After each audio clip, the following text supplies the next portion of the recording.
Hey everyone, I am THPine and welcome to The Next World. What is The Next World, you ask? I like to call it a strategic space survival visual novel. It's going to release on the 8th of March and this is what it looks like. So what exactly do I mean with a strategic visual novel? Well, this game consists of two components. One of them is a strategic resource management base building game, and the other one is a story-driven visual novel thingy with a lot of dialogue and different options you can choose from and stuff like that. So the story is that your colony ship crashed on this unknown planet, and now you're trying to survive and building up a small colony to keep your survivors alive, basically. So this is the strategy part of the game. What we have over here is the interface with which shows us how many survivors we have, 744 right now. The morale is bad. The average health is average. We have 5 days of supplies left at the current consumption rate, and we have 10 resources which we need for building modules and for certain events. So this is our habitat module. This is the only thing we have right now. All of those 744 survivors live in here, which is obviously pretty small and not so well, and it doesn't produce anything, so we're kind of in trouble because we're running out of supplies. So what we have to do is we have to scavenge for supplies and resources, and we have to build, we have to salvage more modules from the wreckage of the colony ship and build those modules to increase our chances of survival. So this is the building menu. It allows you to build modules, so habitat, hydroponics, reactor, recycling, mining, and entertainment. But we can't build those yet because we don't have them. As I mentioned, we have to salvage them first from the wreckage. We do that with our vehicles. Our vehicles are over here. We have one rover and one transport, which are the two different kinds of vehicles in this game. The rover is a small vehicle, which is good for exploring. And the transport is a big vehicle which is used for construction and for salvaging modules. Both of them can scavenge for supplies and resources, but the transport is more effective at that than the rover because it has more space for stuff and therefore can transport more resources and supplies and therefore is more effective. So let's give them some orders for the first day. So the rover will go salvaging because I want to scavenge some resources with it. Because we need a lot of resources to build some modules quickly, and the transport is going for salvage as well because I want to get a hydroponics module from the wreckage. Well, that's the first day. What is this? This allows me to set the rations for my colony. So on normal rations I have a quite high supply consumption rate, but the health is pretty decent as well. If I go smaller rations, obviously I will consume less supplies per day, but the health will suffer, which will lead to people dying, which is not what I want, obviously. So, but let's keep it on normal rations for now and end the first day by pressing here. So this will advance for the second day, and then give some options. So first we have to choose for a transport what it should salvage. So we could salvage one of the modules where we know the location from. We know the location of a hydroponics, a mining, and a recycling module. Or we could go for scavenging for getting more supplies and resources. As I said, I want to get the hydroponics module because it produces supplies, and that's a good thing. So let's do that. Now we got a little overview over resources and supplies. We salvaged one resource with our rover and 3 supplies, which is not very much, but this is because we sent the rover for scavenging, and not the transport. And our vehicles did cost us 2 resources to maintain, because every vehicle costs 1 resource to maintain per day. It does something. So our colonists consume 30 supplies. A little weird about the game. There's no way to actually get the exact number of supplies you have. All you have is this counter of how many days your survivors will have supplies left. You can do some math to get like a number, but you cannot get the exact number. Like, you can guess, but you cannot get the exact number of supplies you have, which is a little weird. There could be some interface or maybe like a mouse over effect on this one. It doesn't really matter, but it's a little weird because the game gives you concrete numbers or exact numbers of supplies at other points in the game. Like here it says we consume 30, we got 3, and the habitat module produces 7 and stuff like that. So they are exact numbers, but we don't know the exact number of supplies we have, which is a little strange. But it doesn't really matter. It's just like a little quirk. So now the first day is over and we get some story elements. This one is actually pretty short and minor story element. I'm gonna skip those because I don't want to spoil the story. But this is basically how it goes. So at the end of the day, there might pop up some story event. Sometimes it doesn't, but sometimes it does. And this one is a little small one that doesn't really affect anything. Some of them have choices. Some of those choices are superficial, but some of them have real consequences and quite drastic consequences as well. Also, it can happen that there show little speech bubbles above your base, which you can click, which means there is someone who wants to talk to you, which is a story event as well, basically. So let's actually build the transport. We could the module we just salvaged. We have to assign the transport for construction for this day. We could either do this over the vehicle menu, but there is actually a shortcut for this. So we can go here, and you can see we cannot build the hydroponics because we don't have a transport set to construction. But we can press this button, which will auto-assign the transport, and now we can build the hydroponics. It costs us 8 resources. We have 9 left, and it will build the hydroponics. So we're gonna do that. And now we have 1 resource left. I mentioned that every vehicle costs 1 resource per day to maintain. So we could now send the transport building this. Well, we have to do that. And we could also send the rover for scavenging or for exploration. We actually could send it for scavenging because I hope it does at least find one resource. If it doesn't, though, like if we cannot pay for the maintenance of the vehicles will do their job, but then they will be broken and you have to repair them, which is quite expensive and takes a day. So that's not what we want. What you want. I think it's pretty safe to set this one to salvaging. We should get a resource from that. If we don't, we're kind of screwed. I guess I'm gonna take that risk. So let's advance to day 3 and see what we get. Okay, so we got 2 resources from salvaging and 4 supplies. That's the rover. We did pay 2 resources for our vehicles, so that's good. We did not run out of resources. Our colony produced 4 supplies. That's the habitat module. It only produced 4 and not 7, as I mentioned earlier, because we don't have a reactor module. So the reactor is really important because it will make your other buildings go produce at full rate. Because if you don't, if you don't have one, they will produce at, I think, 50%. And the reactor module itself produces some supplies as well. So we really want a reactor module. We don't know the location of one, though, so we have to go explore for that. I know our colonists consumed another 30 supplies. I'm not sure if I want to keep that up. We might skip reduce rations. But first we get another story element. This is one of the more important story elements. You see it by like having a proper visual novel interface, basically. I'm gonna skip through it again. You will see some of the characters here.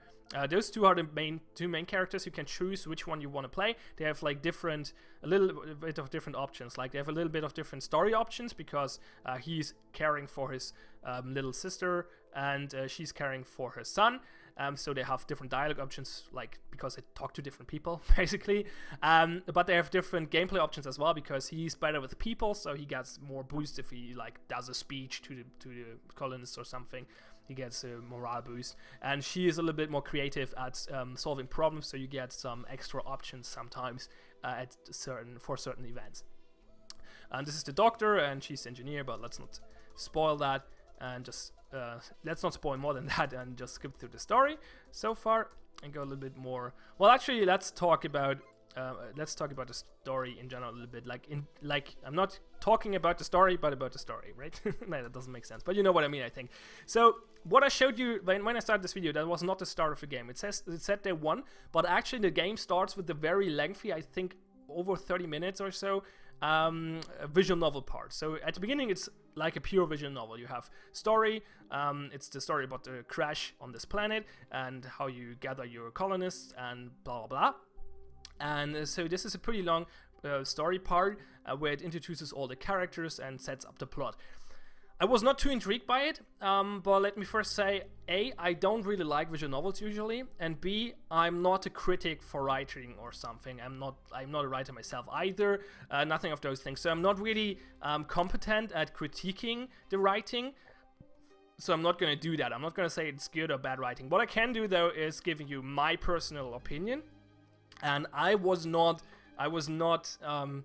like I didn't like the story part too much at the beginning. Like the writing was, I don't know, I could not explain why, because I said I'm not a writing critic, but I was not engaged by it. I didn't find the characters really interesting. I didn't like any of them really, and so I played through it. But the moment the game started to combine the story thingy with the strategic gameplay thingy, it got more interesting, and the writing got more. I don't think the writing changed, but by giving me control over the situation, it engaged me more and made me invested into the story and made me invested into the characters as well. Suddenly, I cared about the characters more than before. I still don't like most of them, but I care about them more because I'm invested now and I'm trying to make this colony survive. And this is actually not easy because the game throws bad events at you all the time and makes it really hard. Every time you think you achieved something bad will happen again. So the game is really good at setting this tone of urgency all the time.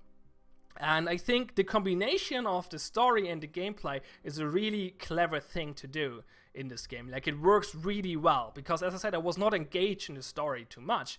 But as soon as I got control, I got involved by doing things, I suddenly was engaged in the story, and I was very surprised by that, and how well I was surprised how well it worked, just and how effective it was.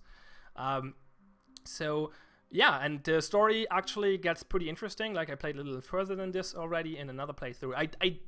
I had to restart though because I lost the game at some point for a reason I will talk about in a moment maybe.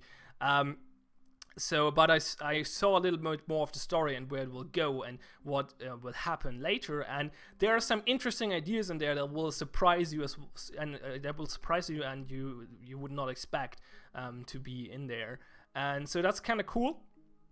And yeah, I'm interested into seeing where this goes, so I'm gonna play more of this. So let's talk a bit more about the strategy part, play a little further, and yeah, let's do that. So what do? We built the hydroponics, so that's good. Now we're out of resources, so I want to get the recycling module and the mining module. I'm not 100% sure which I like more right now. Like, the recycling module is pretty decent. It reduces the supply consumption by 15%. This is not too much, but it's fairly cheap for 10 resources as well. So that's okay, but it gives you some supplies. Supplies are very, very important, obviously. So it would be cool to get that. However, the mining thing is really important as well because it produces resources, and it's the only stable way of getting resources. Yes, you can scavenge, but scavenging will like run out of, it will get harder, let's put it that way. Like, scavenging will get harder and less effective, and at some point it will not give you resources anymore, and the amount of supplies you can scavenge will get reduced as well, and at some point probably will fade away and will not scavenge anything anymore. And that was actually the reason why I lost my first playthrough, because I was not aware of the fact that scavenging would get less efficient, and that and I was like not building the mining module because I was like I was thinking that I can keep my resources up by just scavenging a lot. And at that point where I got all the other modules I wanted, or I could get at the time, and I was considering getting the mining module, and I was like, okay, let's scavenge some resources for the mining module now so I can build it. At that point, scavenging just stopped producing resources for me, and I had no resources left, and well, that was GG basically, because I couldn't get more resources and was screwed. So that was a bad thing. So that can happen, so keep that in mind. You will have to build this mining module at some point.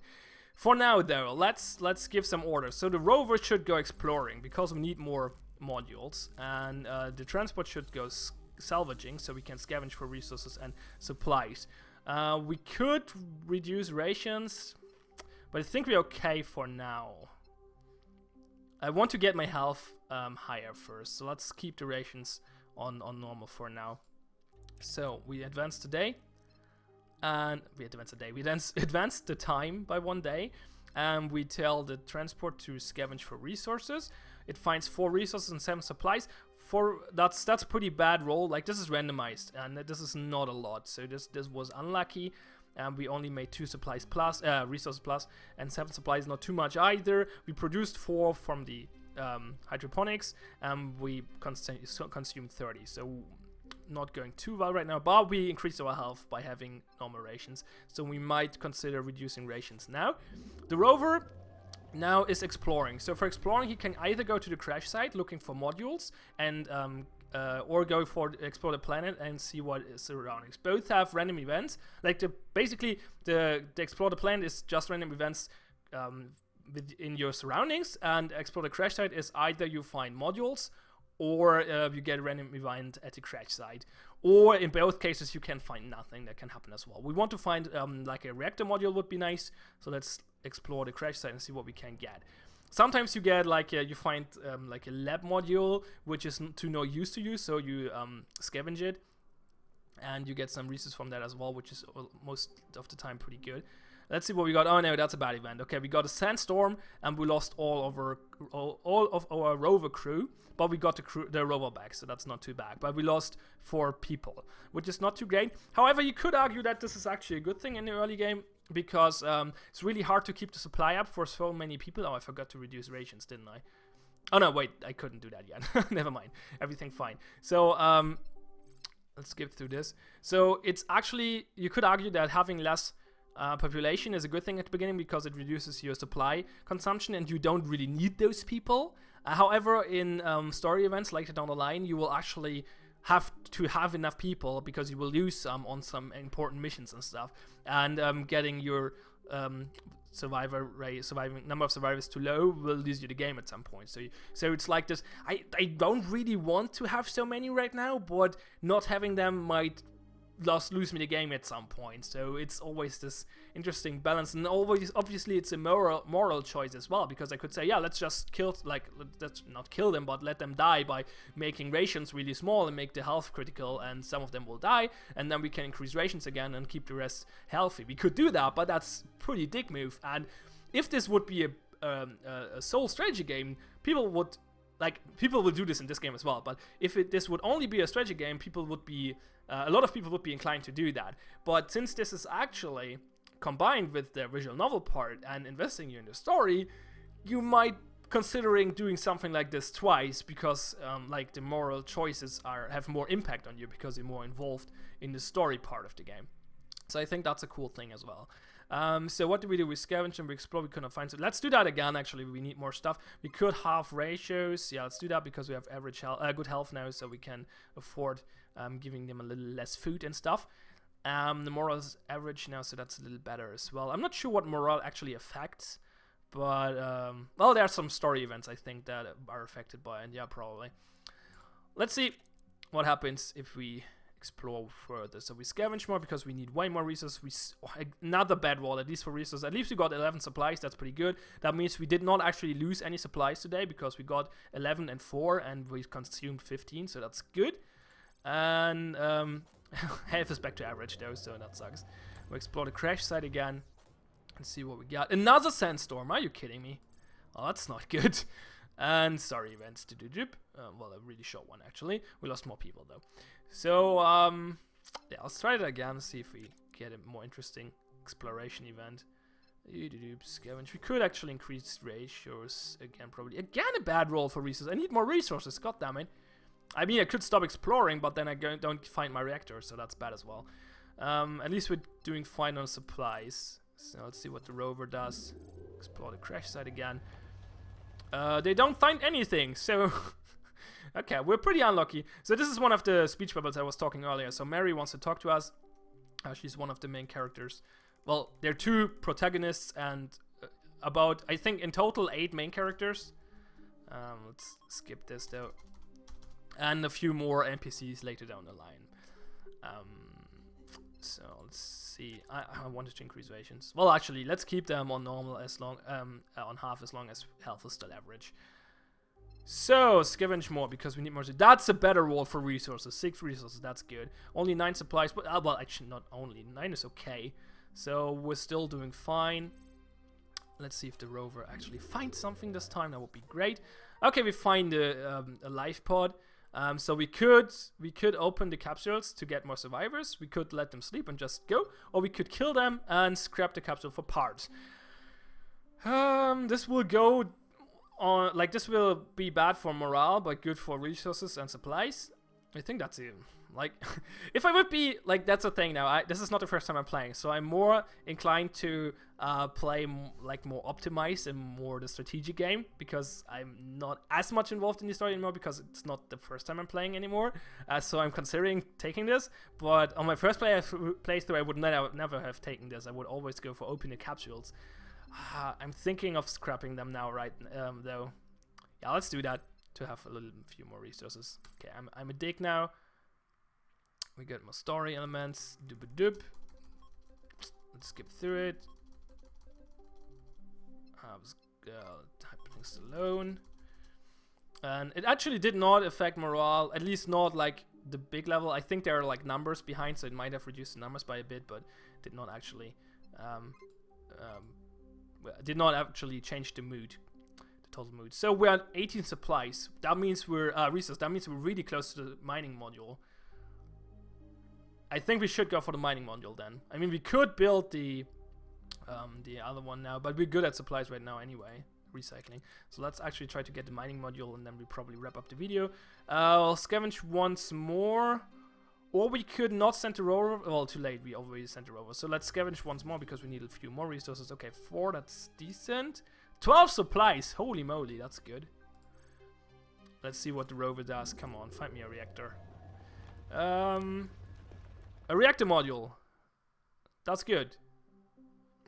So we got this reactor module. That's good. Great. Now the question is,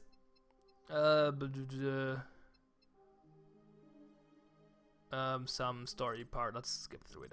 I just picked anything. So some of, as I said earlier, some of those choices are superficial, but some of them have impact. I'm not sure if this one had actually any effect because I did not read it. But as I said, some of them have really, really important effects and impacts on the game, and some of them are just like they don't matter at all, like they don't do anything. It's not always obvious to see which of those choices are actually like actual choices and which are just fluff. In the introduction part, like the introduction to the game, by the way, you can skip that if you play the game multiple times. That's very important to know because it's, as I said, quite lengthy. There are only, I think, 2 choices that matter, maybe 3, but it's not a lot of them, and they don't actually have too much impact on the game either. Like this, but they can have like an impact to the starting setup of the game, basically. But the introduction is mostly about the story.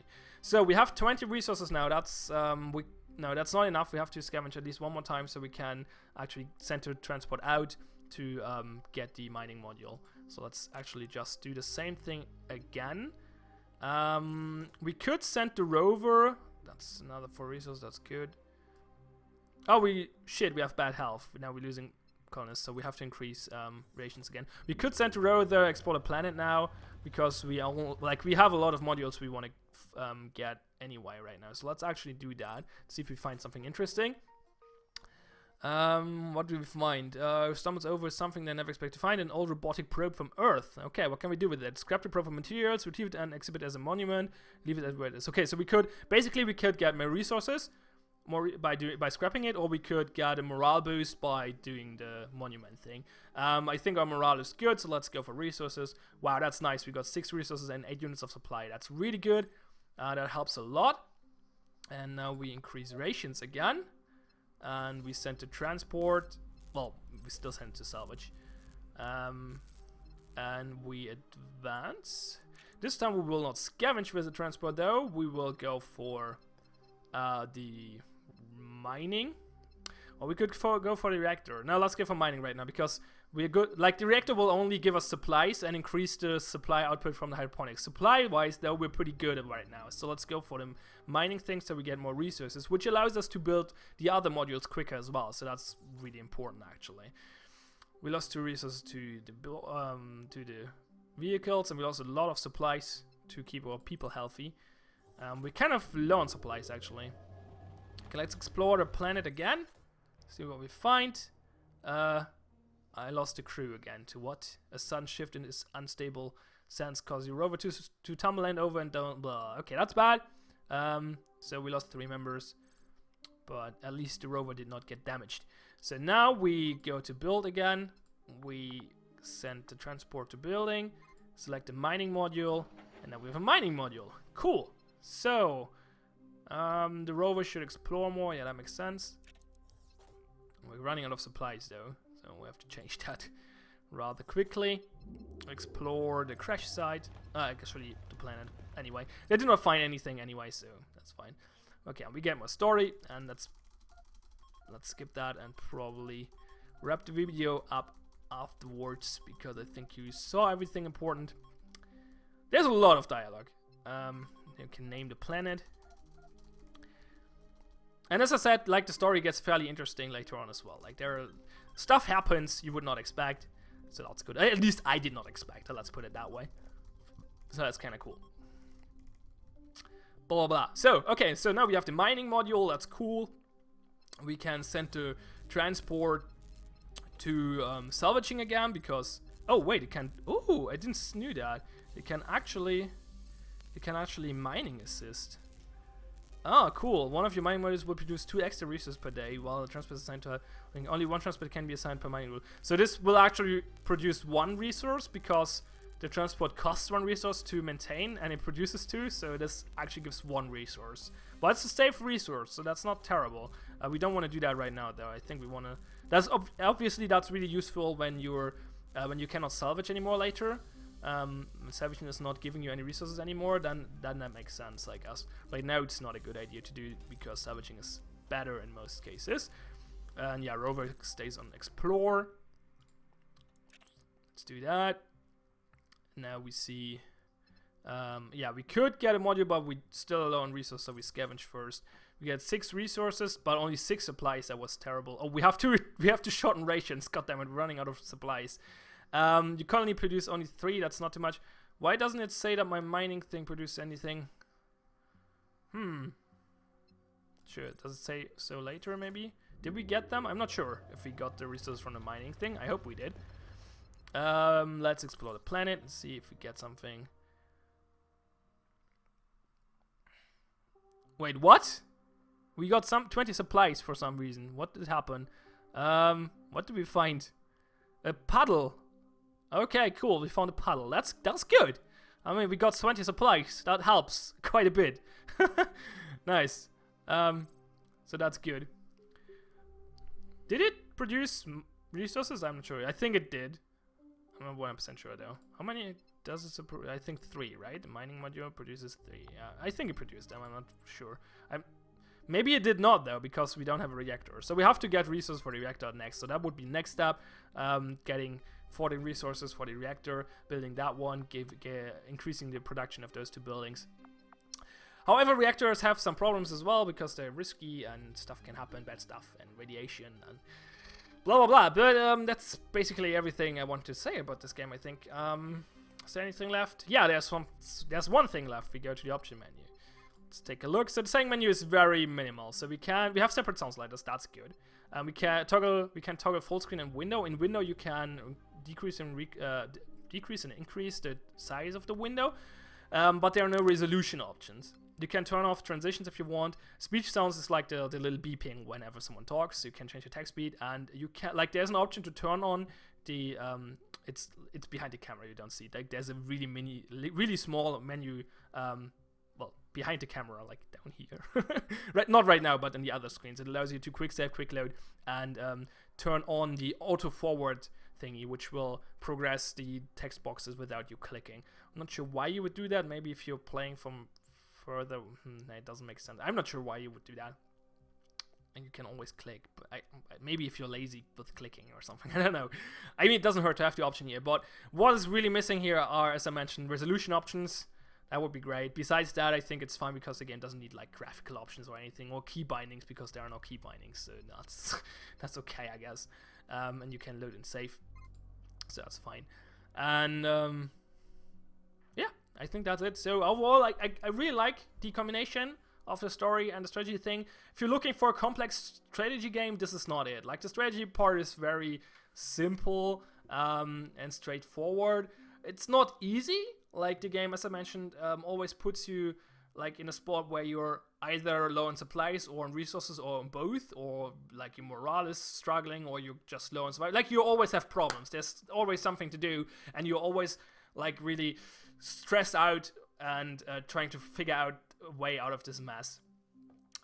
It gets a little easier if you play it more, and I believe if you play it for a few hours, you probably find a good strategy that makes it not too hard to beat the game. Maybe even break the system a little bit and find like a stable state where you cannot actually, like you're actually not at risk of losing anything because all your like resource and supply income is good enough to keep you good and healthy.